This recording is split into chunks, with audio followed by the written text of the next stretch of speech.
네, 안녕하세요. 모카 김한용입니다. 비트코인이 1억을 살짝 넘었습니다. 와, 이런 날이 오네. 아니, 비트코인 1억 간다고 하는 할아버지 있잖아요. 또 그 얘기 하세요. 이러면서 이렇게 떠먹여주는 이 할아버지가 요즘 이렇게 되셨다고 해요.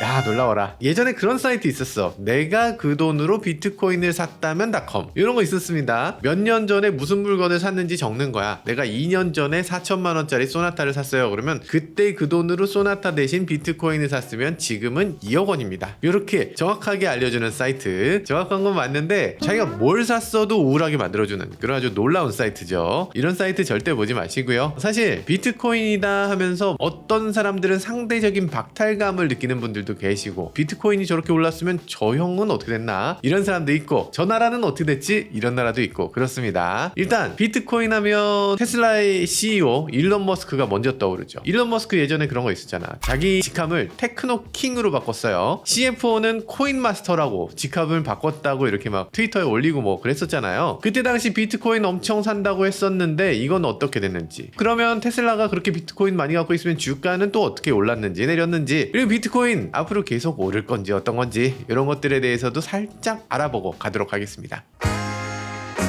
네, 코인게코라고 하는 사이트에 들어가 보면요, 이런 내용들을 볼 수가 있습니다. 세계의 비트코인 가진 회사들의 목록을 주르륵 보여줘요. 여기 보면은 어디서 많이 본 회사들이 꽤 있네. 오, 하이브가 있네 라고 하실 수 있는데, 아니, 뉴진스, BTS, 르세라핌 그 하이브 아니고 미국의 하이브라는 회사가 있습니다. 라이엇이 있네? 아니, 그거 롤 만드는 그 라이엇 게임즈 아니고요. 라이엇 블록체인이라고 하는 전혀 다른 회사예요. 오, 넥슨이 있네? 이것도 라고 생각하시겠지만 이건 진짜 게임 회사. 그 넥슨 맞습니다. 2021년도에 1717개를 샀다는 뉴스가 났어요. 그때 당시 그거 샀는데 그 이후로 어떻게 됐습니까? 비트코인 요렇게 내려왔지. 요렇게 내려와서 야, 이게 무슨 짓이냐, 역시 넥슨 뭘 해도 잘 안 되는구만 쯧쯧쯧 했었는데 그게 이렇게 부활하네요. 그때 당시 일단 비싸게 샀죠. 9,900만 달러어치, 그러니까 한 1,300억 원어치를 샀는데 그게 지금 많이 올라서 오른 게 1,600억. 야, 진짜 얼마나 고점에 산 거야? 그렇게 많이 번 건 아니다. 여기 보면 당연히 테슬라도 있습니다. 4위. 일론 머스크는 워낙이 독특한 사람이잖아요. 전에 보면 코인에 대해서 너무 많이 얘기를 했죠. 도지코인이 어쩌고 이러기도 했는데 그 다음에 인터뷰하면서 그거 다 농담이었어 이렇게 얘기하시더라고요. 도지코인은 밈코인인데 그거 몰랐어? 이런 식으로 얘기하더라고요. 아니, 그러니까 그거는 그냥 도지라는 거 자체가 코인 보고 가지야 뭐 이렇게 하는 농담하는 데 사용되는 거지, 그게 그냥 코인의 유일한 가치지 그게 계속 가고 있다는 게 말이 안 되지 않냐. 아니, 코인이라는 무한정 찍어낼 수 있는 그냥 장난이지. 야, 그거 설마 진짜로 생각한 건 아니지? 야, 그거 사지는 마. 이렇게 말하면 도지코인 산 사람들은 뭐가 돼? 일론 머스크는 하여간 무슨 욕을 먹을 수 있는 모든 요인을 다 하고 있죠. 여튼 일론 머스크는 사실 코인 열풍을 불러일으킨 데에도 1등 공신이기도 했죠. 테슬라 가자 뭐 이러던 그 시절에 그때 당시 일론 머스크가 트위터에다 막 남겼습니다. 무슨 코인이 어떻고 비트코인이 어떻고, 심지어는 테슬라를 비트코인으로 살 수 있게 하겠다 이렇게 얘기하면서 테슬라를 비트코인으로 살 수 있게 실제로 열어줬어요. 계약금을 비트코인으로 낼 수 있었습니다. 그러니까 그때 당시에 비트코인의 지지자들이 와, 드디어 비트코인 세상이 열리는구나, 진짜 현물하고 이게 1대1 매칭이 되네 이러면서 장밋빛 희망을 품게 했던 그런 양반이기도 하고, 장밋빛 희망을 정말 제대로 갖고 있었다면 그거 계속 살 수 있어야 될 텐데 지금 비트코인으로 테슬라 살 수 있습니까? 할 수 없죠. 그냥 금방 중단했어요. 그러니까 자기도 약간 반신반의하는 것 같아. 그러면서도 테슬라는 비트코인을 잔뜩 사긴 했습니다. 1,500개 비트코인을 사서 금액은 1조, 투자 금액이 그러면 얼마였냐? 3억 3,600만 달러라고 하는데 지금은 이게 7억 5,200만 달러가 됐다고 하니까 한 2배 넘게 벌긴 했네요. 어쨌든 전 세계 기업 중에서 비트코인을 네 번째로 많이 들고 있는 회사다 라고 할 수 있고요. 야, 그러면 비트코인이 이 정도 올랐으면 테슬라 주가 막 올라야 되겠네 라고 생각하는데 주가가 일론 머스크가 요번에 델라웨어 법정에서 졌습니다. 주식을 9주 갖고 있었던 요 청년이 이 테슬라를 상대로 해서 소송을 했죠. 그래서 테슬라가 주주의 이익을 침해했다, 일론 머스크한테 74조나 성과급을 줘야 되는 줄 알았으면 난 투자 안 했을 거다, 그거 왜 공개 안 했어? 라면서 델라웨어 법정에 소송을 내서 실제로 임용계약 무효 판정을 맞았어요. 그러다 보니까 일론 머스크가 이때 테슬라 주식을 성과급으로 받아야 되는데 못 받는 주식이 74조 원어치라고 합니다. 야, 74조 원? 인간 하나가 74조 원을 성과급으로 받을 수 있나? 근데 거기서 지금 테슬라 주가 1조 얼마 안 되죠? 푼돈이네, 푼돈.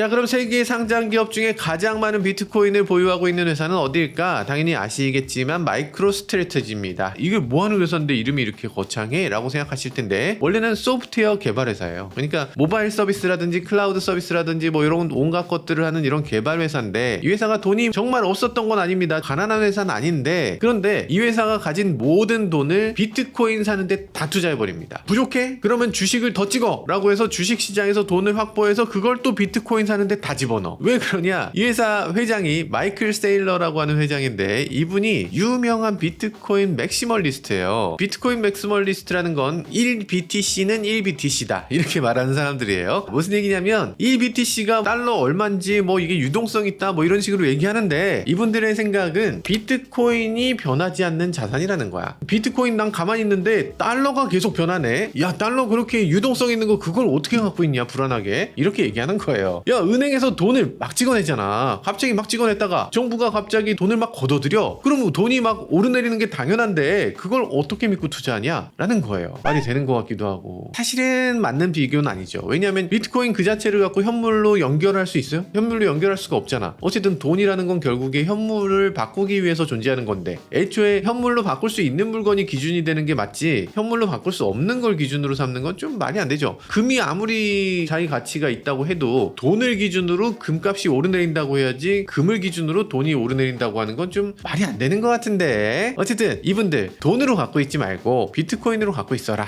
이게 기본이다 라고 얘기하는 게 바로 비트코인 맥시멀리스트들입니다. 마이클 셀러는 그럼 어떤 식으로 일을 해왔나? 이 비트코인을 100년 보유하려고 사고 있다 이런 표현을 쓰면서 지난 2020년 8월부터 비트코인을 계속 사들입니다. 계속 사들여서 지금 몇 개를 갖고 있냐? 20만 5천 개를 갖고 있어요. 야, 금액으로 환산하면 20조네 20조 원어치를 갖고 계신 그런 엄청난 분입니다. 지금 3일 만에 1조 원 벌었다 이런 기사가 나오고 있어요. 이렇게까지 올라갔는데 이분은 그러면 이제 비트코인 좀 팔아야지 라고 생각해야지 맞죠. 근데 이분은 맥시멀리스트라고 했잖아요. 그러니까 이거를 팔 이유가 없다고 생각하는 거죠. 아니 왜 내가 비트코인이 메인인데 이걸 팔아서 불안한 달러에다 투자를 하냐. 이 사람은 비트코인을 들고 있다가 달러를 투자한다고 생각하는 거죠. 어쨌든 그래서 비트코인이 이렇게 올랐는데도 또 산다고 합니다. 지난 2주 동안에 무려 12,000개를 더 샀다고 SEC 증권거래위원회에 공시를 했어요. 그리고 더 사겠다라고 계속 얘기를 하고 있습니다. 계속 회사의 부채를 끌어다가 비트코인을 계속 더 매수를 하고 있는데 그러다 보니까 자기 회사 주가도 올라가요. 주가가 지금 3일 연속 10% 이상 계속 폭등하고 있습니다. 6개월 동안에 5배가 넘게 뛰었습니다. 비트코인으로도 먹고 회사 주가로 또 먹고 이렇게 따따블로 먹는 분이시네요. 야, 대단하네. 자, 비트코인 얘기 나오면 항상 등장하는 나라도 있습니다.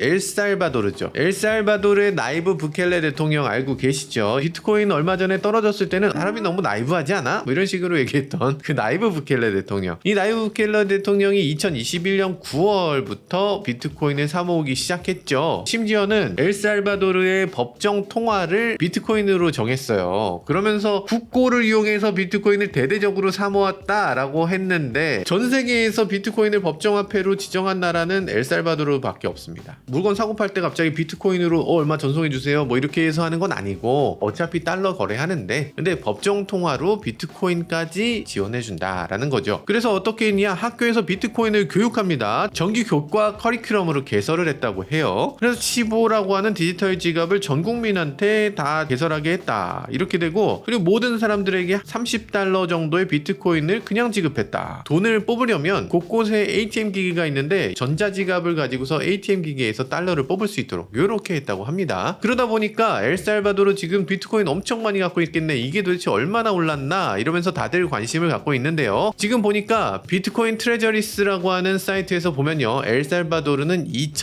2,381개의 비트코인을 갖고 있습니다. 환산 기준으로는 2,123억 원이라고 하네요. 사실은 이거는 정말 나라 전체의 돈을 비트코인으로 다 바꿨다 이건 아니고 보여주기식에 가까운 그런 모습으로 보여져요. 예전에 이 비트코인을 사겠다고 하면서 썼던 돈이 우리 돈으로 1,415억 원 정도 됐거든요. 그러니까 지금 수익률은 한 50% 정도 한 700억 원 정도 벌었다 이렇게 볼 수 있어요. 요즘 비트코인 올라가는 속도를 보면 수익률 50% 60% 이 정도 되는데 요거 충분한가 싶은 생각이 살짝 듭니다. 어쨌든 부켈레 대통령 처음에 비트코인을 국가 통화로 하겠다라고 했을 때 호응이 있었겠습니까? 잘 됐겠어요? 잘 안 됐죠? 그때 당시 반대의 목소리가 얼마나 컸겠어. 특히 IMF 국제통화기금이 나서서 이거 하면 난리 난다, 너네 나라 망한다, 금융 안정성이 깨진다 이러면서 아주 큰 우려를 표하고 반대에 나섰습니다. 지난해 뭐라고 했냐면 야 비트코인 팔아, 비트코인 팔고 빨리 현금으로 바꿔야 돼, 바꾸지 않으면 너네 망해 라고 말했는데 그때 팔았으면 큰일 날 뻔했죠. 작년에 IMF가 비트코인 팔라고 했을 때가 요때야. 요때 팔았으면은 와 진짜 큰일 날 뻔했어요. 지금 뭐 전쟁 날 뻔했습니다. 그때 당시 엘살바도르에서 뭐라고 했냐면 미 달러화에 대한 의존도를 낮추고 외국으로부터 송금을 자유롭게 받을 수 있게 하기 위해서 우린 비트코인 쓴다 라면서 IMF 조언을 완전 무시해버렸죠. 잘했는데 그때 당시 비트코인 하락세가 됐을 때 전 세계가 비웃었죠. 우리나라에서도 당연히 비웃었습니다. 여기저기서 뭐 엘살바도르 그렇게 될 줄 알았다는 둥, 야 비트코인 망했다는 둥 이런 식으로 얘기하더니 또 이렇게 올라가기도 하네요. 대통령이 이런 얘기를 합니다. 처음에 우리가 비트코인 매입했을 때 언론은 문자 그대로 수천 개의 비판 기사를 쏟아냈는데 지금 비트코인이 많이 올라서 지금 팔아도 50% 이상 이득이다 이런 얘기를 해요. 부켈레 대통령에 대한 지지율도 어마어마합니다. 지난 대선에서 85%를 차지했어요. 비트코인이 올라서 그러냐고? 그런 거는 아니고요. 비트코인이 그렇게 오르지 않은 상태에서 지금 대선을 했는데 부켈레 대통령이 그렇게 인기 끌고 있는 건 악독한 범죄자들 더 악독하게 다루기 때문에, 이래서 범죄율을 확실히 끌어내리고 있기 때문에 지지율이 어마어마하다는 얘기들을 하고 있습니다. 그래서 엘살바도르 요즘은 뭐 치안이 확실히 잡혔다라는 얘기들도 하죠.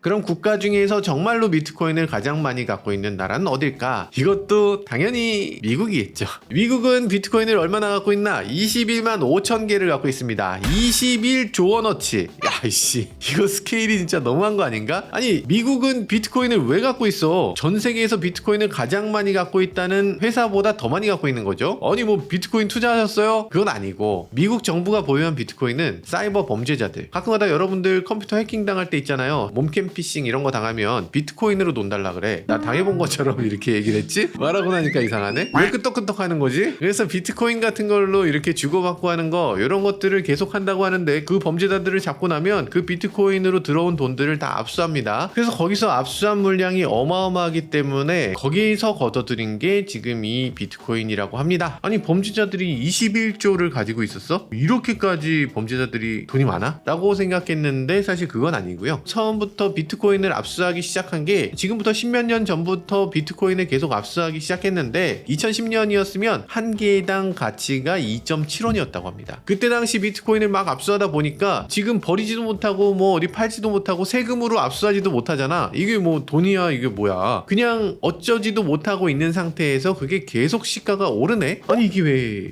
이러면서 그게 지금 비트코인 한 개당 1억 원이 넘어가게 된 거죠. 압수당한 사람 피눈물 나겠는데? 감옥 가신 분들이 감옥 갈 때 맨몸으로 가는 거잖아요. 자기 벌어들인 수익은 다 정부에 뺏기고 가는 겁니다. 중간에 갑자기 1,000만 원 됐을 때 오 1,000만 원이 됐어, 와 저 비트코인 팔아야 되는데 라고 생각하는 분들이 계셨다면 참 안타깝게 됐어요. 죄짓지 말고 살아야 돼. 여튼 미국이 그 정도였고요. 그리고 또 중국 정부는 무려 19만 개를 갖고 있습니다. 거의 비슷한데 이거 중국은 왜 이렇게 많이 갖고 있지? 중국 자체가 투자를 한 건가? 영국은 6만 1,000개를 갖고 있다고 합니다. 독일은 5만 개를 갖고 있다고 해요. 다들 범죄 수익이 아닐까라고 생각되는데 어쨌든 그 중에서 특별한 나라도 하나 있습니다. 우크라이나. 우크라이나는 비트코인 보유량이 4만 6천 개, 그러니까 세계 5위입니다. 4조 6천억 원을 갖고 있다. 엄청나죠? 우크라이나 돈 없다며, 가난하다며, 유럽에서 가장 가난한 나라, 유럽의 빈자, 아사 직전 이런 얘기 했었는데 4조 6천억 원어치를 갖고 있다. 이게 어떻게 된 거냐? 러시아가 우크라이나를 침공했을 때 그때 당시 우크라이나 정부가 전 세계에서 기부를 받겠다고 나섰습니다. 기부를 받겠다면서 그때 비트코인 지갑을 공개를 했어. SNS를 통해서. 그때 기부받은 게 660억 원이다. 와 이렇게 그때 보도되기도 했죠. 근데 그게 공개된 지갑이잖아요. 그 공개된 지갑을 사람들이 계속 팔로우하다 보니까 그 지갑에 돈이 계속 들어와서 지금 보니까 무려 4조 6천억 원. 아니 근데 젤렌스키는 이걸 왜 들고 있어? 전쟁해야 되는데 돈 좀 보태주세요 해갖고 그걸 막 기부받았으면 그걸 가지고 빨리 팔아갖고 좀 포탄을 사든가 사람들을 돕든가 해야지. 4조를 들고 있어야 될 일인가? 네, 비트코인이 1억이 넘었다 이러면서 우리나라는 떠들썩한데요. 외국에서도 사실 비트코인 사상 최고치를 넘었어요 이러면서 난리긴 하지만 이렇게까지 난리는 아닌 것 같아요. 우리나라가 정말 비트코인으로 너무 떠들썩합니다. 1억이 넘었으니까 와 하고 우리는 생각하는데 여기 좀 봐야 될 게 있어요. 한국이 다른 나라에 비해서 훨씬 비싼 거, 이걸 가리켜서 김치 프리미엄이라고 합니다. 웹사이트 크라이프라이스를 보시면요, 김치 프리미엄을 볼 수 있는 이런 모습을 보여주는데 우리나라 대표격이라고 할 수 있는 업비트에서 이 비트코인은 1억 1,570만 원입니다. 지금 영상 찍는 동안에는요. 바이낸스를 보면요, 지금도 9,400만 원대야. 와, 차이가 상당하죠. 지금 7%가 넘는 차이가 납니다. 이 정도면 커도 너무 크다. 이렇게 되면 바이낸스에서 사서 업비트에다 팔면 그럼 7% 그냥 버는 거네? 물론 이거는 환칙이다 해서 이건 불법이고 안 되는 겁니다. 그런데 놀랍게 정말 차이가 심해지고 있는데 이거 왜 이렇게 심하냐? 사실 우리나라에서는 1억이 넘기 전부터 한 9천만 원이 넘어가는 순간부터 와 이거 비트코인 1억이 넘냐 이러면서 완전히 쪼는 느낌 같은 게 있었잖아요.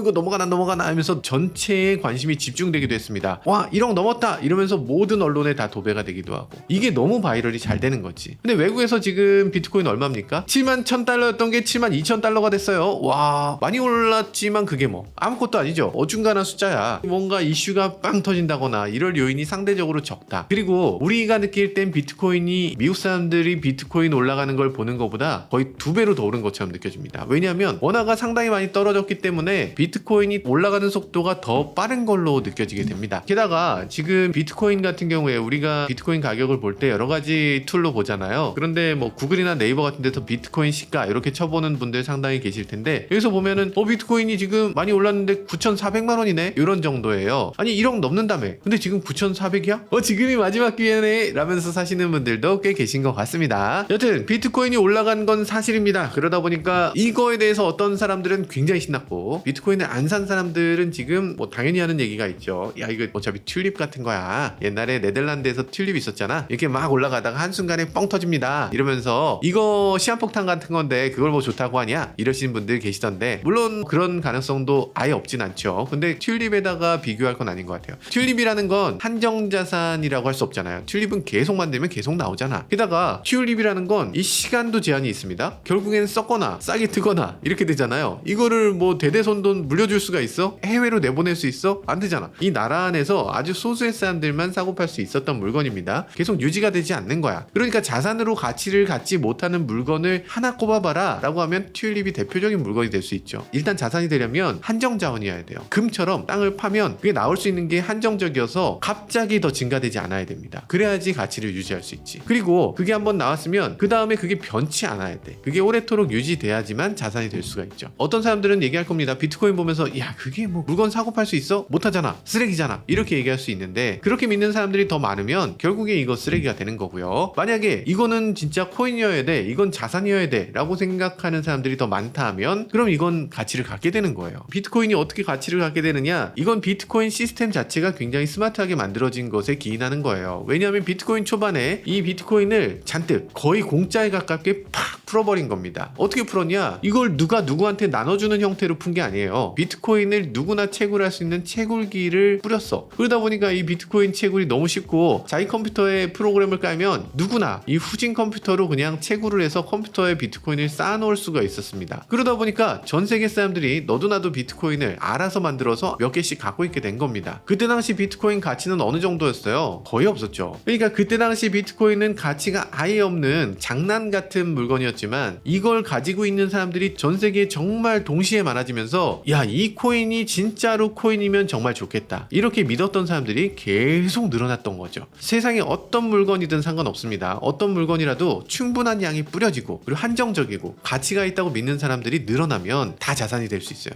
예를 들면 뭐 골동품 우표, 골동품 동전 거래 이런 것도 되죠. 그러니까 그거 자체가 무슨 가치가 있어? 아무 가치도 없잖아요. 중요한 건 그게 정말 많이 뿌려져야 되는 건데, 근데 비트코인은 비트코인은 애초에 뿌려지는 시스템을 내재하고 있기 때문에 저절로 사람들이 가치를 인정하게 된 거죠. 자, 그럼 어느 정도 뿌려졌을 때 그게 가치가 생기고 어느 정도는 하다가 그냥 가라앉는 거냐, 뭐 어느 시점이라고 딱 잘라서 얘기하기는 힘들지만 지금 비트코인의 시가총액을 한번 보면요, 2000조입니다. 전 세계 은행의 가치를 다 합친 것보다 더 높다는 거예요. 페이스북 하는 메타보다 시가총액이 더 높다. 구글 바로 다음입니다. 전 세계에서 비트코인을 조금이라도 소유하고 있는 사람이 지금 수억 명인 겁니다. 이 사람들이 갑자기 비트코인 가치는 0이 됐으면 좋겠어요, 이렇게 돌아설 리가 없잖아. 비트코인 자체가 0이 되거나 이게 진짜 무효가 되거나 하는 걸 바라기에는 너무 많은 사람들한테 뿌려졌어. 그래서 임계점을 충분히 넘는 수준의 사람들이 갖고 있기 때문에 이제 이게 무효가 되거나 빵이 되거나 정말 쓰레기처럼 변해버릴 가능성은 없습니다. 만약에 이거를 정말 내려가는 걸 원하는 사람들이 많이 생기려면 숏이 활성화돼야 되는데 이 비트코인이라는 건 숏을 활성화시킬 수 있는 요인이 별로 없어요. 내려갈 요인이 별로 없기 때문에 그냥 전체적으로 대세 상승이 될 수밖에 없는 상황이 생길 수밖에 없다, 뭐 그런 얘기도 있는데 뭐 정확한 건 아무도 모르죠. 손해가 없는 거냐, 진짜 비트코인은 무해하냐 라고 하면 그건 아닙니다. 비트코인 같은 게 계속 등장하면 다른 경제가 망가질 가능성이 있죠. 왜냐면 지금 2000조라고 했잖아요. 금융시장에 2000조가 갑자기 들어온 거나 비슷한 효과가 있어. 전체 비트코인이 다 시장에서 거래될 필요는 없어요. 그거 산 사람이 몇 명만 있으면 거래에 참여하지 않은 사람들의 자산도 같이 오르기 때문에 처음에 비트코인 만들 때 한 푼도 안 들여서 컴퓨터로 채굴해서 만들었다고 했잖아요. 지금도 마찬가지입니다. 컴퓨터로 채굴해서 만들어. 그러니까 이게 누가 은행에서 현금하고 비트코인을 바꾼 게 아니기 때문에 2000조가 여기 들어간 게 아닙니다. 실제로 들어간 금액은 그거보다 훨씬 적고, 그리고 몇몇 사람들이 거기서 거래를 하면 나머지 사람들의 가치가 치솟게 돼서, 그래서 전체 썸이 확 올라가기 때문에 이게 금융시장에 악영향을 끼칠 수도 있다는 거지. 그래도 뭐 비트코인이 정말 절대적인 원인이다 이렇게 말할 수는 없는 게, 전 세계 GDP를 다 합쳐서 보는 거, 요걸 가리켜서 세계 총생산해서 GWP라고 하는데, GWP가 대략 연간 94조 정도 됩니다. 비트코인은 2조 달러니까 이 세계 생산에 비해서 2% 정도,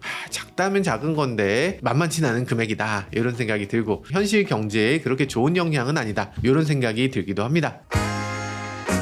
자, 어쨌든 우리가 모르는 게 있죠. 앞으로 어떻게 될 것인가, 이거는 잘 모릅니다. 사상 최고치 이후에 청산을 하는 사람들이 많아서 조정기를 겪을 것이다 라고 하는 사람이 있는가 하면, 현물 ETF 그리고 반감기 호재가 있어서 추가 상승할 것이다, 이런 생각을 갖고 계신 분들도 계십니다. 이게 무슨 얘기냐면, 블룸버그에서 이런 얘기합니다. 비트코인이 최고가 경신을 했다, 그러면서 뉴스에 팔아라, 지금 셀더 뉴스 상황이니까 지금 파세요 라고 블룸버그는 얘기를 했다고 합니다. 블룸버그는 비트코인에 한 번이라도 호의적인 기사를 냈을까 싶은 느낌이 드는 언론사긴 하지만, 어쨌든 비트코인이 지금 신고점을 달성했고 지금 매도세가 이어지면서 69,000달러로 올라갔는데 거기서 갑자기 6만 달러 아래까지 추락하기도 했다, 14%가 갑자기 폭락하지 않았냐, 이런 얘기를 하기도 했습니다. 근데 지금은 7만 달러. 블룸버그 잘 맞추는 건가? 현물 ETF에 대해서 긍정적인 이야기가 있다, 이런 얘기들을 합니다. 뭐냐면 예전에는 비트코인을 살려면 당연히 뭐 업비트니 뭐니 이런 걸 깔았어야 돼. 사실 그런 거 번거롭죠. 이제는 ETF만 사면 된다는 거죠. 뭐 개인의 경우는 사실 이런 거 해서 그냥 하면 됩니다. 기업에서 하는 건 사실상 현실적으로 너무 어려워. 왜냐면 회사 돈으로 비트코인 샀어요, 이렇게 하는 거, 이게 배임으로 느껴져. 살짝 그렇잖아. 비트코인 사는 게 불법은 아닌데 이상한 짓 하는 것처럼 되잖아요. 너 회사 돈을 지금 날리려는 거야? 이런 생각. 우리 회사 포트폴리오로 비트코인을 30% 가져가기로 했습니다. 이게 가능해요? 어렵죠. 최근 들어서 비트코인 ETF가 나오기 시작했습니다. 여기 올해 9개의 비트코인 ETF가 나왔는데 여기 들어온 투자 금액이 벌써 80억 달러, 10조 원이 넘는다고 해요. 야, 어마어마하죠. 그만큼 훨씬 쉬워졌으니까 이제 기업이 전체 포트폴리오 중에 일정 부분은 부동산, 일정 부분 주식, 일정 부분 비트코인으로 이렇게 분산해서 투자할 수 있는 해칭 수단으로 삼겠다라는 얘기입니다. 그리고 반감기는 무슨 말이냐, 4월에 비트코인 반감기가 있어요. 그러다 보니까 이렇게 되면은 비트코인 채굴량이 줄어서 추가 상승의 요인이 될 수 있다, 이런 얘기들을 합니다. 물론 말이 되지. 근데 지금 이쪽이냐 저쪽이냐를 가지고서 아직도 말하기는 굉장히 어렵다, 그런 상황이고요. 뭐 비트코인에 대해서 앞으로 어떻게 될지는 정확하게 모르는데 분명한 거 하나 있죠. 내가 사면 떨어지기 때문에 이게 오를 요인이 아무리 많다 이래도 함부로 무턱대고 들어가시면 절대 안 되고, 그리고 또 여러 가지 긍정적인 얘기에도 불구하고 정말 위험한 자산이 맞습니다. 정말 위험해요. 혹시라도 비트코인이나 아니면 뭐 암호화폐 같은 거 투자하시는 분들은 정말로 난 이건 잃어도 된다, 당장 다음 달에 내야 되는 돈인데 여기다가 먼저 넣었다가 돈을 2배 불린 다음에 다음에 그거 내고 일부는 내가 먹지 뭐 이런 생각을 가지시면 안 돼. 절대로 급한 돈으로 하시면 안 됩니다. 특히 온라인에서 나오는 뉴스, 저희도 지금 비트코인이 이렇게 올랐기 때문에 영상을 내보내는 거잖아요. 지금 언론에서 비트코인 얘기할 때는 주로 정말 폭락했을 때 조금, 정말 올랐을 때 왕창 이런 식으로 보도가 되기 때문에 지금 여러분들이 비트코인에 대해서 정말 맨날 올랐던 걸로 생각하기 쉽지만 이 그래프를 보면 여기서는 정말 죽을 맛이에요. 이렇게 변동성이 큰 투자는 사실 어지간한 분들은 하지 않는 게 이 심신 건강에 좋지 않을까, 뭐 그런 생각도 해보게 됩니다. 지금까지 저는 모카 김한유였습니다. 감사합니다.